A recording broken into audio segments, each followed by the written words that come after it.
If animals keep destroying your garden, don't give up. In the next few minutes, you'll learn simple, sustainable ways to protect your plants without harming wildlife, and which methods actually work.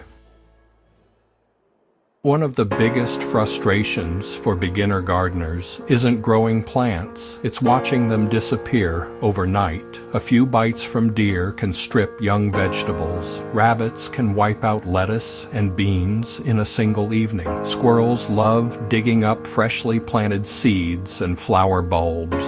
Moles rarely eat plants, but their tunnels damage roots and leave raised ridges across your lawn and garden beds. The good news is this: most animal damage can be greatly reduced by combining a few simple methods instead of relying on one miracle product.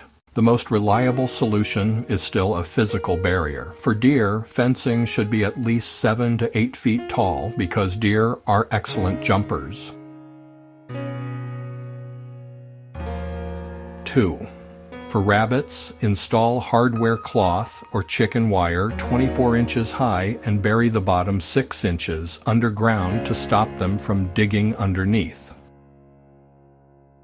Young trees should be protected with tree guards during winter when food becomes scarce. Physical barriers require some effort up front, but often provide years of protection. Animals usually take the easiest meal available. Keep fallen fruit picked up. Harvest vegetables as soon as they're ripe. Store bird seed in sealed containers. Avoid leaving pet food outdoors overnight. Simple cleanup removes many reasons animals visit in the first place. Commercial repellents based on garlic, hot pepper, or predator scents can help discourage browsing. They work best when rotated every few weeks and reapplied after heavy rain. Don't expect any spray to last forever. Think of repellents as one layer of protection, not the entire solution. If only a few plants are being damaged, protect those instead of fencing the whole garden. Wire cages work well around tomatoes and peppers. Floating row covers protect young seedlings from birds and squirrels while still allowing sunlight and rain to reach the plants.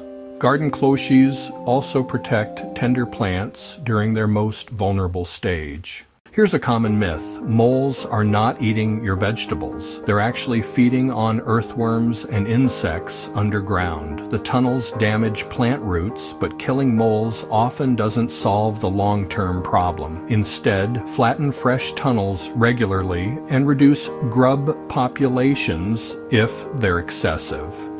Many mole problems improve naturally over time. Mistake number 1, trying one solution for 2 days and expecting permanent results. Wildlife quickly learns patterns. Consistency matters. Mistake number 2, using only scent sprays. Rain, irrigation, and sunlight reduce their effectiveness. Combine sprays with fencing or plant protection. Mistake number 3, feeding wildlife nearby. Bird feeders, compost left uncovered, and pet food can attract more visitors than expected.